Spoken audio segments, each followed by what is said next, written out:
सभी दर्शक प्रेमियों को, ज्योतिष प्रेमियों को नमस्कार, जय श्री कृष्ण, प्रणाम। जन्म कुंडली में 12वें घर का स्वामी 12 घरों में अगर युति दृष्टि जाकर करे बैठे तो उसका परिणाम क्या होगा। एक बात ध्यान से, पहले मैंने 12वें घर के कारकत्व का जो वीडियो दिया है वो जरूर देख लेना, तब आपको 12वें घर के इस फल कथन सूत्र का, फलादेश का बहुत भली भांति विषय समझ में आ जाएगा।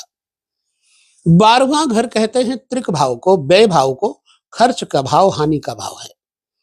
12वें घर के स्वामी जहां बैठेंगे वहां व्यय करवाएंगे, रिश्तों में कहीं ना कहीं आपसी मतभेद भी पैदा करवाते हैं। अब 12वें घर के स्वामी को हम सबसे पहले दर्शन करते हैं चार्ट के माध्यम से लग्न में। अगर 12वें घर का स्वामी, पहले मैं बता दूं, 12वां घर हानि का है, व्यय का है, धन के उपयोग या विनियोजन का प्रतीक है। तो इसलिए इससे हमें व्यय के सूत्रों को समझ के आगे 12 घरों में देखना है। व्यय भाव का स्वामी लग्न में बैठेगा तो जातक का पहले तो शरीर दुर्बल करेगा, जातक को अपव्ययी बनाएगा, व्यर्थ का खर्चा करवाने वाला बनाएगा, प्रवासी बनाएगा, यदि विदेश में रहने वाला बनाएगा, अपने जन्मभूमि को छुड़वाएगा। इस व्यक्ति को कफ जन्य रोग से पीड़ा होती है। कभी कोई ऐसा जातक अविवाहित अथवा यौन सुख में कमी रोग से पीड़ित होने के कारण प्राप्त करता है। ऐसा जातक बहुत पढ़ा लिखा नहीं होता, अल्प शिक्षित या अनपढ़ हो सकता है। व्यय भाव के स्वामी का लग्न में होना अपव्यय, खर्चीले स्वभाव का और संभोग की अधिकता से रोग और शोक देता है। समझ लीजिएगा, व्यय भाव का स्वामी लग्न में हो तो ये प्रतिफल होता है। व्यय भाव का स्वामी द्वितीय यानी धन भाव, कुटुंब भाव में बैठेगा तो जातक को किन परिस्थितियों में रहना होगा। धन भाव कुटुंब, परिवार, स्त्री की आयु, वाणी, भोजन, इन चीजों का है। जातक धार्मिक प्रकृति और मधुरभाषी बनेगा जब व्यय भाव का स्वामी दूसरे घर में बैठेगा।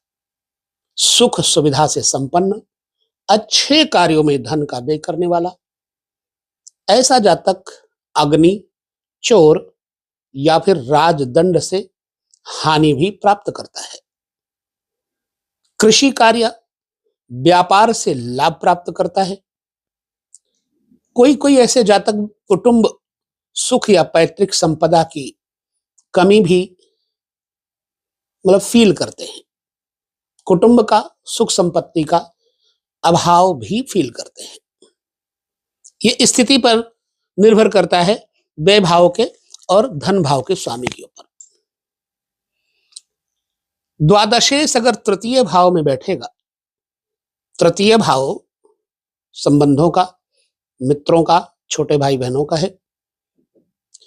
ऐसे में जातक का यदि व्यय तीसरे घर में बैठेगा तो जातक मितव्ययी यानी खर्चा करेगा लेकिन सोच के करेगा, मित्रता से युक्त, लेकिन भाई बंधुओं का सुख इस व्यक्ति को नहीं मिलता।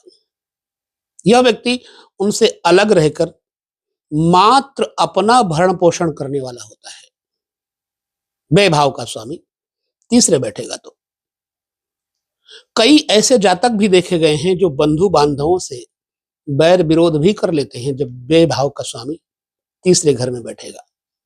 शायद उनमें ईर्ष्या द्वेष की भावना प्रबल होती होगी या अपने से श्रेष्ठ भाई बहन से वो डाह द्वेष करता होगा। छोटे भाई इस व्यक्ति से विशेष प्रेम नहीं करते। व्यय भाव का स्वामी चतुर्थ भाव में अगर बैठेगा तो चतुर्थ भाव में बैठने से जातक अपने मकान, जमीन, जायदाद पर लगातार अपने पैसे खर्च करता रहेगा लेकिन सुख नहीं मिलेगा। वाहन खरीदेगा लेकिन सुख नहीं मिलेगा, उनमें पैसे लगाता रहेगा। रोग और दुख इत्यादि उसके जीवन में निरंतर उसे आक्रांत करते रहते हैं। संक्षेप में ये कहूं कि चतुर्थ भाव के स्वामी चतुर्थ भाव के सभी कारक में कमी या हानि प्राप्त करता है। जितने भी चतुर्थ भाव से सुख संबंधी देखे जाते हैं, माता, वाहन, मकान, भूमि, यात्रा, इन सब में कभी कभी ऐसा जातक पुत्रों से भी मतभेद होने के कारण परेशान रहता है। वो कृषि व्यापार से लाभ प्राप्त करता है, मेहनत करता है, लेकिन सुख नहीं होता। बंधु बांधव तथा माता पिता को शायद जातक से कुछ भी सुख नहीं प्राप्त होता। चार्ट के मुताबिक अगर द्वादशेश पंचम घर में जाएगा तो पंचम घर में पुत्र, संतान इत्यादि के बारे में हानि या लाभ क्या देगा? मेरे हिसाब से जातक संतान के ऊपर बहुत पैसा खर्च करेगा पढ़ाई लिखाई में, लेकिन जातक की संतान पढ़ेगी लिखेगी नहीं, और पढ़ेगी लिखेगी तो सिर्फ अपने लिए, माँ बाप के लिए नहीं। पढ़ लिख करके देश विदेश चले जाते हैं बच्चे, माँ बाप का ध्यान नहीं करते। वो संतान शिक्षा संबंधी सुख में कमी प्राप्त करता है। ऐसे जातक का तीर्थाटन में, पर्यटन में विशेष रुचि होती है। रत्न, आभूषण, सोना चांदी इत्यादि का सुख तो मिलता है। कभी कभी तो ऐसे जातक के यहां संतान नहीं होती, दत्तक पुत्र एडॉप्ट करना पड़ता है। कृत पुत्र का सुख प्राप्त करता है जिसको पुत्र बनाया हो। कारण बेश का पंचम में होना संतान, मित्र तथा बुद्धि बल की हानि को दर्शाता है। बेश जहां बैठेगा वहां हानि तो कराएगा ही। आपकी जन्म कुंडली में बेश कहां है ये आपने देखना है। द्वादशेश अगर छठे घर में बैठे तो छठा घर रोग ऋण शत्रु का है। ऐसा जातक जरा सी बात में नाराज हो जाएगा, तुनक मिजाज हो जाएगा। अपने भाई बंधुओं से, जाति बंधुओं से द्रोह करने वाला जातक होता है।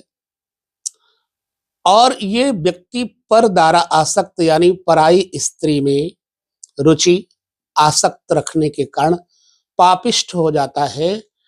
दैहिक सुख दूसरी पत्नियों के, दूसरे स्त्रियों के माध्यम से प्राप्त करने की कोशिश में ये पाप कर बैठता है। बेश यदि शुक्र है और छठे बैठा है तो याद रखिए नेत्र दोष देता है, अंधत्व देता है।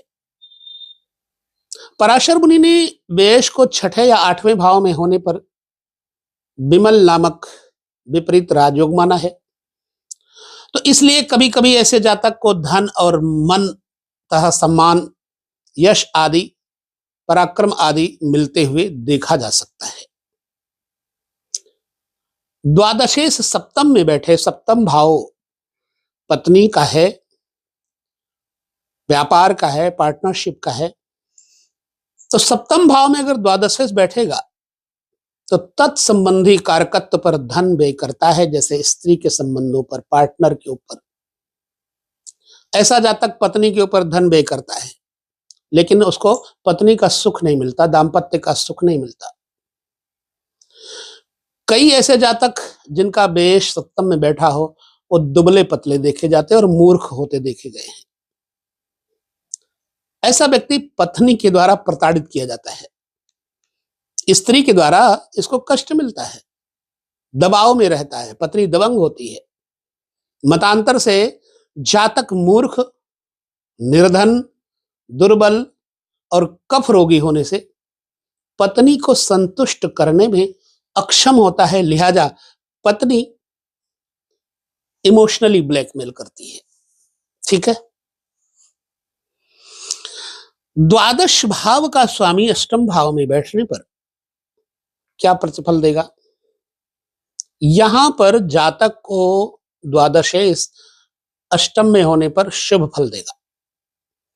जातक मधुरभाषी होगा, गुणवान और धनी होगा, मध्यम आयु होगी, आयु बहुत ज्यादा नहीं होगी। वसीयत या विदेश संबंध से उसे धन की प्राप्ति होती है और ये धार्मिक, सदाचारी, परोपकारी और ईश्वर का भक्त होता है।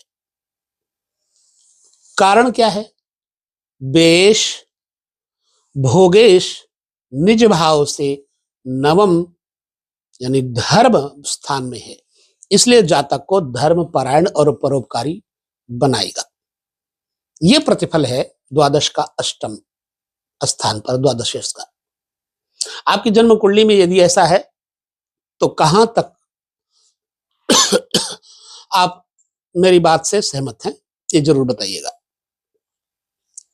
द्वादशेश नवम भाव में होने पर जातक को स्वार्थी बना देता है, गुरु और मित्रों से विरोधी बना देता है, द्रोही बना देता है, या फिर तीर्थाटन या पर्यटन प्रेमी बना देता है। यह व्यक्ति अपने देह को स्वस्थ और सुखी बनाने के लिए हमेशा प्रयत्नशील रहता है। कई ऐसे जातक देखे गए हैं जो विदेश से संबंध रख करके अपने भाग्य को उदय करते हैं।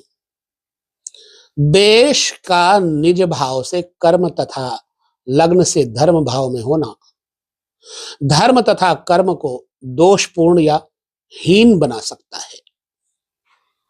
बेश द्वादशेश यदि दसम भाव में बैठेगा तो जातक को पिता के सुख में कमी प्राप्त होगी।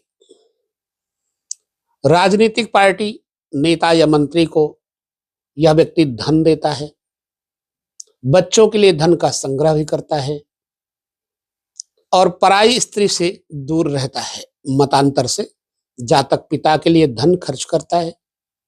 कारण बेश खर्चा दिखाता है तो दसम भाव पिता का धन है। कोई जातक ऐसा भी होता है कि व्यापार और व्यवसाय की वृद्धि और सत्ता लाभ के लिए धन खर्च करता है, यानी बनिया वृत्ति, वाणिज्य व्यापारी वृत्ति इसके अंदर होती है।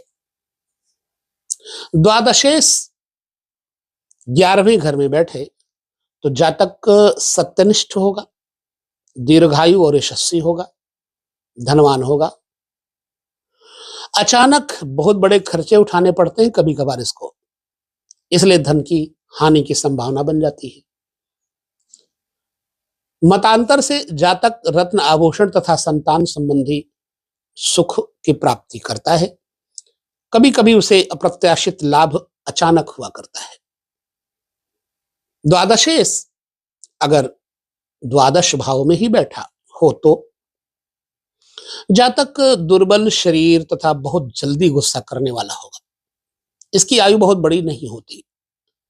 पशुपालन या मोटर गैराज चलाने वाला खर्चीला और प्रसिद्ध व्यक्ति होता है, नाम होता है इसका। बेश का व्यय भाव में सुगृही होना कभी कभी भोग सुख, वासना सुख, लिप्सा बढ़ाकर दुराचार, यौनाचार की दुष्प्रवृत्ति भी दे देता है। ऐसा जातक कभी कभार सुख सुविधा की सामग्री पर बहुत धन खर्च करता है, तो कभी कभार शुभ ग्रह की शुभता पर जातक को दान पुण्य और परोपकार की प्रवृत्ति भी दे देता है। 12 घरों में व्यय भाव के स्वामी का ये जो वीडियो है, ये पहले वाले सूत्रों के साथ जोड़ लीजिएगा और देखिएगा कि आपके जीवन में व्यय भाव के स्वामी की ये स्थिति कहां तक ठीक है, कहां तक ठीक नहीं है।